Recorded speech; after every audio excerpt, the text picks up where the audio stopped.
Well, there's a third type of array, and that's called the path array. This tool will array objects along a given pathway.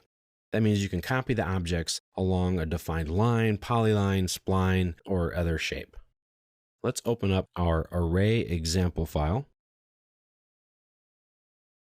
Now let's say that we want to plant bushes along the outside of this movie house. We have 20 ordered, so we need to plant them all equally spaced.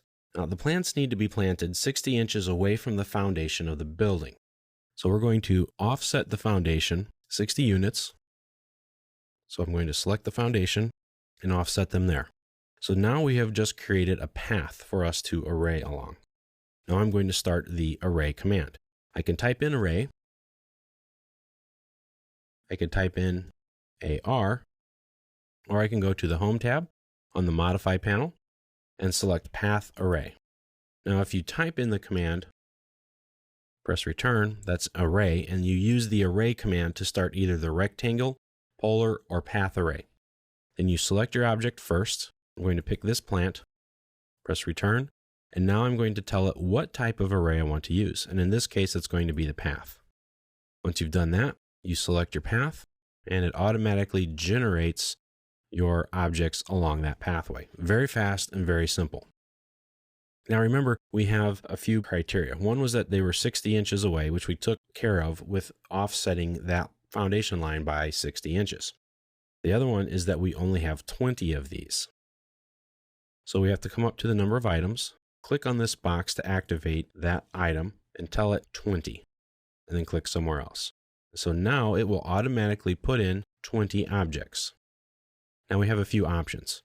We can tell it to align the items, give it a specific direction, or we can tell it to divide it or measure it.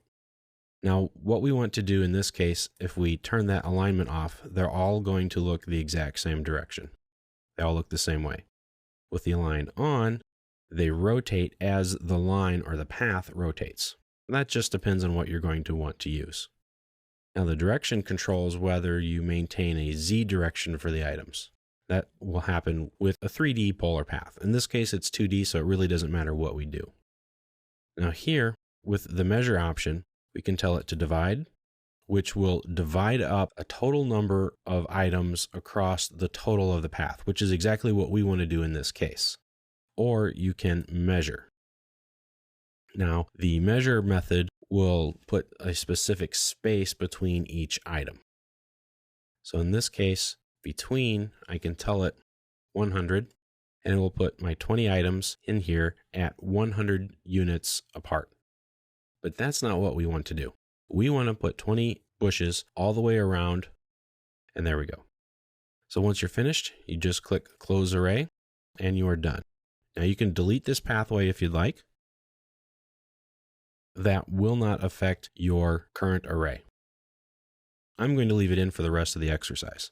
Now when I select the array, it's an associate array, so I can come in here and I can make the changes that I want. I can add rows to it, change the distance between those, or I can change it by total. Again, I can add 3 dimensions to my array by adding several levels to it if I'd like. When I'm done, click on the Close Array button. I can select it, and again, I have similar grip edits where I can stretch out the number of rows that we have, or put it right back to just 1. And that's the polar array.